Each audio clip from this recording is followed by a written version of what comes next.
It was supposed to be the future. A world where your time became real money. Darksteel. For a moment in history, this imaginary stone paid for real houses, real food. From $24 to dust. A collapse so violent, it shattered an entire economy. Microsoft invested. The world watched. They called it a revolution, but it was a ticking time bomb. Let's go back. 2020. The launch of MIR4. It looked like a typical MMORPG. Stunning graphics, ancient combat. But under the code was a machine designed to turn labor into capital. The formula was simple. Mine Darksteel. Smelt into DRACO. And trade DRACO for WEMIX, a token listed on real crypto exchanges. For players in Southeast Asia and Latin America, this wasn't a game. It was survival. Play to earn meant food on the table. Demand exploded. The price surged. The gold rush had begun. It wasn't just gamers. Microsoft invested in WeMade, a stamp of approval from the biggest tech giant. Headlines screamed, "The future of gaming." The skepticism vanished. The token price climbed. $1, $5, $20. Nearly $24. At its peak, players weren't just playing. They were printing money. The game map became a war zone. Guilds organized like cartels. They fought over mining nodes. If you didn't have a clan, you didn't mine. You died. Discord channels turned into war rooms. Strategy wasn't about fun. It was about revenue extraction. They optimized everything. Experience per hour, Darksteel per minute, ROI. Multi-account farming. Why play with one character when you can run 20? For the early adopters, the system worked. It felt like magic, but an economy built on infinite extraction cannot last forever. The foundation was already breaking.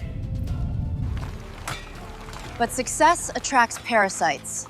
The players weren't humans anymore. They were scripts. Bot farms running 24/7. They flooded the server. They mined Darksteel faster than the game could handle.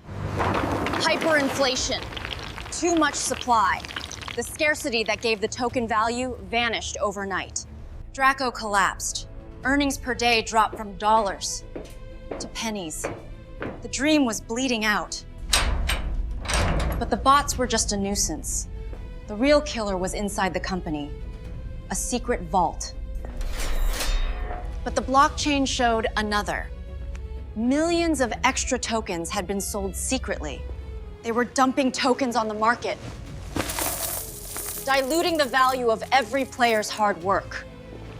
Analysts were furious.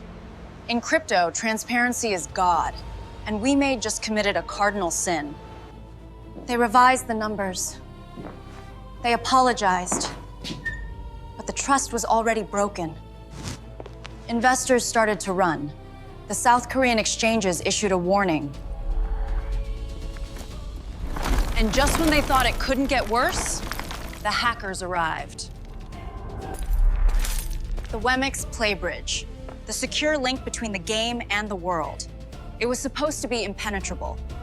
Millions of dollars in tokens, drained in minutes, gone forever. But the worst part wasn't the hack, it was the silence. WeMade didn't announce it immediately. The major Korean exchanges had seen enough.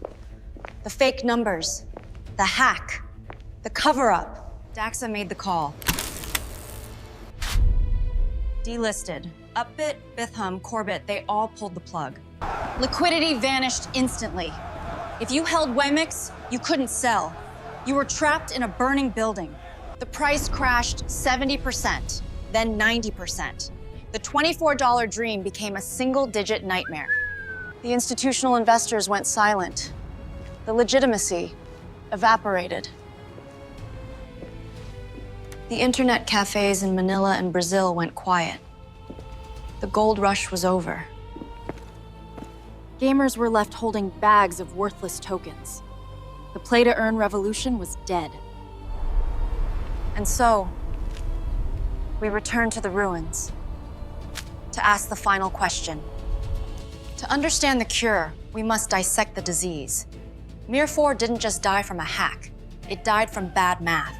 The ecosystem had too many people taking money out and not enough people putting money in. It functioned like a Ponzi scheme. The earnings of the old players depended entirely on the deposits of new players. When new player growth stopped, the money stopped. The yield was unsustainable. The solution? Shift the priority. A game must be fun first. Earnings should be a bonus, not the goal. People pay for entertainment. In MIR4, people played like it was a shift at a factory.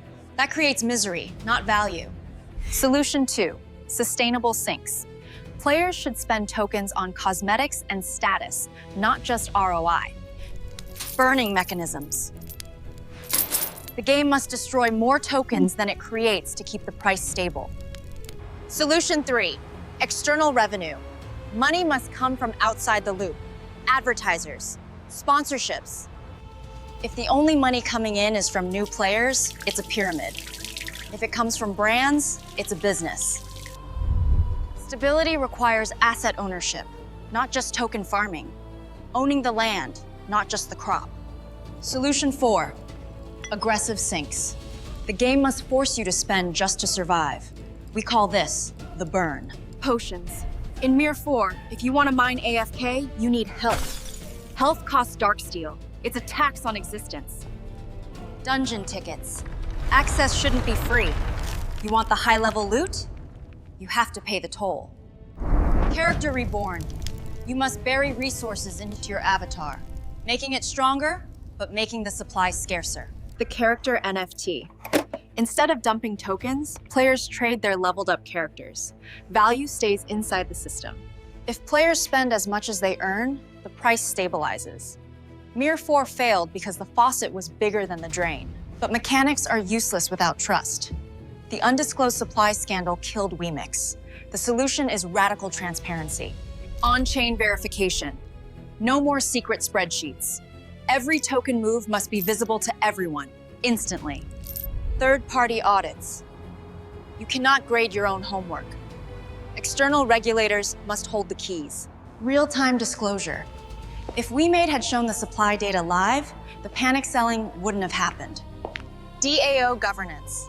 Let the players decide when to mint new tokens. Give the power back to the miners. But for MIR4, these lessons came too late. The damage was done. MIR4 was an experiment.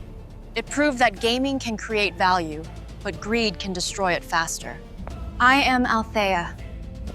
Thank you for walking through history with me. Until the next timeline.